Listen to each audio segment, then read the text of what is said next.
معزز سامعین حضرات، السلام علیکم ورحمۃ اللہ وبرکاتہ۔ الحمدللہ رب العالمین والعاقبۃ للمتقین والصلاۃ والسلام علی سید الانبیاء والمرسلین وعلی آلہ الطیبین واصحابہ الطاہرین اجمعین، اما بعد، اعوذ باللہ من الشیطان الرجیم، بسم اللہ الرحمن الرحیم۔ ووصى بها إبراهيم بنيه ويعقوب يا بني إن الله اصطفى لكم الدين فلا تموتن إلا وأنتم مسلمون، صدق اللہ العظیم۔ انتہائی عقیدت اور احترام کے ساتھ پورا مجمع جی لگا کر بارگاہ رسالت میں درود و سلام کا ہدیہ پیش کرے۔ اللہم صلی وسلم وبارک علی سیدنا محمد کما تحب وترضى بأن تصلی علیہ، صلاۃ و سلام علیک یا رسول اللہ صلی اللہ تعالی علیہ وسلم۔ حضرات، آج ہم اور آپ ایک مدرسے کے بچوں کا جو پروگرام تھا اس میں اسی مناسبت سے یہاں حاضر آئے ہیں۔ میں پہلے یہ عرض کر دوں کہ ابھی چند دن پہلے، 2 دن پہلے ہم نے جن بچوں کو آپ نے سنا ہے، ہم نے امتحاناً انہیں سنا ہے، ہم نے ان کا ایگزام لیا، ان کی پریکشا لی۔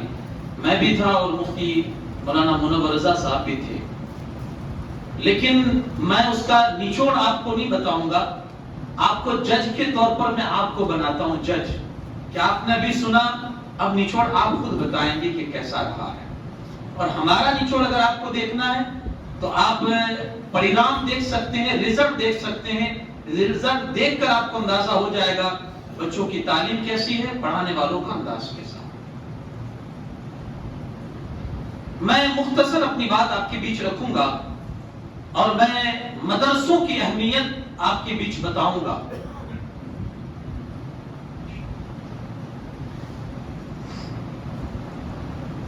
میں نے قرآن مجید سے ایک آیت کریمہ آپ کے سامنے تلاوت کی، جس میں ایک باپ اپنے بیٹوں کو وصیت کر رہا ہے، اور وصیت کیا ہے وہ بڑے غور سے آپ سنیں۔ باپ کی وصیت اولاد کے حق میں کیا ہونی چاہیے، اور باپ بھی پھر کوئی عام باپ کی میں بات نہیں کر رہا، یہ وہ باپ ہے جو ہمارے اور تمہارے آقا صلی اللہ علیہ وسلم کے بھی آبا اور اجداد میں آتے ہیں، جنہیں زمانہ ابراہیم علیہ السلام کے نام سے جانتا ہے۔ نصیحت بھی جن کو کی جا رہی ہے، یعنی جن اولاد کو کی جا رہی، وہ اولاد بھی کوئی عام نہیں ہے، نصیحت بھی ان کو کی جا رہے ہیں اللہ نے جنہیں نبوت کا درجہ عطا فرمایا تھا، یعنی اسماعیل و یعقوب و حضرت اسحاق علیہ السلام۔ اب آپ دیکھیں کہ ایک باپ کی نصیحت، یعنی نبی کی نصیحت بیٹوں کو، یعنی نبیوں کو نصیحت کیا ہے وہ دیکھیں۔ وَوَصَّى بِهَا إِبْرَاهِيمُ بَنِيهِ وَيَعْقُوبُ، ابراہیم نے اپنے بچوں کو اور یعقوب کو وصیت کی، کیا؟ إِنَّ اللَّهَ اصْطَفَى لَكُمُ الدِّينَ، میرے بچوں تمہارے خدا نے تمہارے لیے اسلام اور دین کو پسند کر لیا ہے۔ فَلَا تَمُوتُنَّ إِلَّا وَأَنْتُمْ مُسْلِمُونَ، اب مرنا تو مسلمان بن کر ہی مرنا۔ ایک باپ کی اولاد کے لیے وصیت ہے۔ آپ کو نہیں لگتا کہ ہمیں بھی اپنی اولاد کو یہ وصیت کرنی چاہیے؟ آپ کو نہیں لگتا کہ ہمیں بھی اپنی اولاد کو اسلام بتانا چاہیے، اسلام ہے کیا؟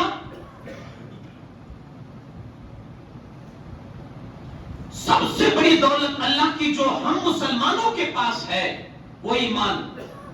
جب تک اس دولت کی قیمت کا ہمیں اندازہ نہیں ہو جائے گا، اس وقت تک ہماری نظروں میں اس مذہب کی اور اس اسلام کی کوئی ویلیو نظر نہیں آئے گی۔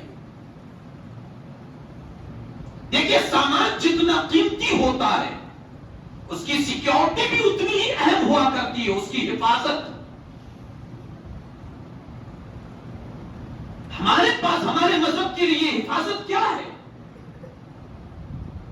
بن مانگے، بغیر کسی ایگریمنٹ کے، بغیر کسی چوائس کے، بغیر کسی ڈیمانڈ کے اللہ نے ہمیں اپنا پسندیدہ دین مذہب اسلام عطا فرمایا ہے۔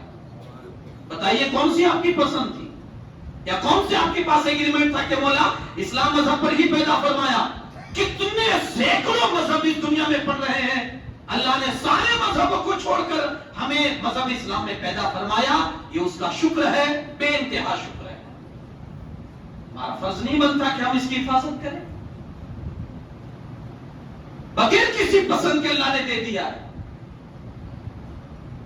لیکن بات دراصل یہ ہے بغیر محنت کے ملا ہے نا، اس لیے ویلیو نہیں ہے، قدر نہیں ہے۔ اب اس کی حفاظت کیسے ہوگی؟ بس وہی مدعا میں سمجھانا چاہتا ہوں، حفاظت کیسے ہوگی؟ کیونکہ سامان جتنا قیمتی، سیکورٹی بھی اتنی اہم، اور شیطان سب سے بڑا دشمن اگر کسی چیز کا ہمارے تئیں ہے تو ہمارے ایمان کا ہے، کیونکہ اس کی ہر ممکن کوشش یہ ہوتی ہے کہ بندے کا ایمان برباد کر دے۔ میں نے روایت میں یہاں تک پڑھا کہ آدمی کے جب آخری لمحات ہوتے ہیں نا، جس کو ہم سکرات کہتے ہیں، شیطان آ کر اس کی ناک پر بیٹھ جاتا ہے، مرنے والے کی ناک پر شیطان آ کر بیٹھ جاتا ہے۔ کسی نے پوچھا کہ وہاں بیٹھنے کی جگہ ہے، وہاں کیوں بیٹھتا ہے؟ تو شیطان سے کسی نے پوچھا، شیطان نے جواب دیا، وہاں اس لیے بیٹھتا ہوں کہ آخری سانس تو یہیں سے نکلے گا نا، میں یہ چاہتا ہوں کہ آخری سانس بھی اس کا ایمان برباد کر دوں۔ یعنی بچنے کی جو پاسبلٹی ہے وہ بڑی کم ہے، بڑی کم ہے۔ بس بچانا ہے ہمیں، کسی بھی اعتبار سے بچانا، وہ بچے گا کیسے؟ اب سنیں، شیطان کی زبانی میں آپ کو بتاؤں، اس کے لیے سب سے بڑا کام، جو خطرناک کام ہے اس کی نظر میں، وہ کیا ہے؟ آپ نے بچوں نے بھی پڑھا ہوگا، چھوٹے چھوٹے جو بچے ہیں اردو پڑھتے ہیں انہوں نے پڑھا ہوگا کہ روزانہ عصر کے بعد شیطان کا تخت بچھتا ہے، اس کی ذریت جو اس کی اولاد ہے وہ جمع ہوتی ہے، اس کے کارکنان جو ہے، اس کے جو کام کرنے والے وہ جمع ہوتے ہیں اور اپنی اپنی رودات سناتے ہیں۔ بھائی آپ نے کیا کیا؟ میں نے یہ کیا۔ آپ نے دو میاں بیوی میں جدائی ڈال دی، آپ نے دو بھائیوں کو لڑا دیا، آپ نے اور اس کو اس سے جھگڑا کرا دیا، یعنی سب اپنی اپنی رودات سناتے ہیں۔ شیطان سب کو کہتا ہے، تو نے اچھا کام کیا، بیٹھ گیا، تو نے اچھا کام کیا، بیٹھ گیا۔ اس میں ایک شیطان آتا ہے، تو نے کیا کیا؟ ایک بچے کو مدرسے جانے سے روک دیا۔ کھڑا ہو جاتا ہے تخت سے، آگے بڑھ کر اس کو سینے سے لگا دیتا ہے اور کہتا ہے، تو نے تعریف کے لائق کام کیا ہے۔ اب دوسرے شیطان جلنے لگے، میں نے میاں بیوی میں جھگڑا کروا دیا، میں نے یہ کروا دیا، اس نے کوئی تعریف کے اتنے جملے ہمیں تو کلیجے سے نہیں لگایا، اور اس کو ایک بچے کو روک دیا۔ شیطان نے اب اس کی اہمیت سمجھائی، سنو، اس نے جو ایک بچے کو روکا ہے نا، اس نے بہت بڑا کام کیا ہے۔ کہا کیسے؟ کہا چلو ایسی بستی دکھاؤ جہاں کوئی ایسا عابد ہو، عبادت کرنے والا ہو، جس کے پاس علم نہ ہو۔ کہا چلو، لے گئے۔ وہ عابد صاحب جا رہے تھے نماز پڑھنے فجر کی، شیطان نے پوچھا ایک مسئلہ پوچھنا ہے، یار مجھے نماز کا لیٹ ہو رہا، نماز کے لیے میں جا رہا۔ کہا ایک مسئلہ چھوٹا سا۔ کہا کیا؟ کہا اللہ پاک اس بات پر قادر ہے، اس کے پاس اتنی طاقت ہے کہ چھوٹی سی شیشی اس نے دکھائی، عطر کی چھوٹی شیشی، اس میں اللہ زمین آسمان کو سما سکتا ہے؟ بیچارے پاس علم ہی نہیں تھا۔ اس نے کہا اتنی چھوٹی شیشی، اتنے بڑے آسمان و زمین، اس میں کیسے آ سکتے ہیں؟ شیطان نے کہا بس بس بابا یہی پوچھنا تھا، جاؤ جاؤ میرا مسئلہ حل۔ اب وہ چلا گیا نماز کے لیے۔ شیطان نے اپنے چیلوں سے کہا، سنا، سیکنڈ کے اندر، ایک سیکنڈ میں نے اس کی زندگی بھر کی عبادتوں کو پانی میں ملا دیا، ایک سیکنڈ میں۔ کہا کیسے؟ کہا اس نے خدا کی قدرت ہی سے انکار کر دیا، اب یہ مسلمان بچا، اب یہ مسلمان رہا، اللہ کی قدرت کا انکار کر کے مسلمان رہا۔ کہا چلو ایسے جہاں کوئی عالم رہتا ہو، گئے، اور عالم صاحب بھی نماز کے لیے جا رہے تھے۔ مولانا ایک مسئلہ پوچھنا ہے۔ کہا مجھے نماز کے لیے۔ کہا بس تھوڑا سا ہے۔ کہا پوچھو۔ کہا اللہ اس بات پر قادر ہے چھوٹی شیشی میں آسمان و زمین کو سما دے؟ عالم صاحب نے پھٹ سے جواب دیا، تو شیطان لگتا ہے، میرے خدا کی قدرت تو یہ ہے، وہ چاہے نا تو سوئی کے ناکے کے کروڑوں حصے میں ایسے ایک دو نہیں سینکڑوں زمین و آسمان ہو تو سما سکتا ہے۔ کہا بس مولانا چاہیے۔ چیلوں سے شیطان کہتا، دیکھا اس کے علم نے اس کے ایمان کو بچا لیا۔ یہ قدر ہے علم کی،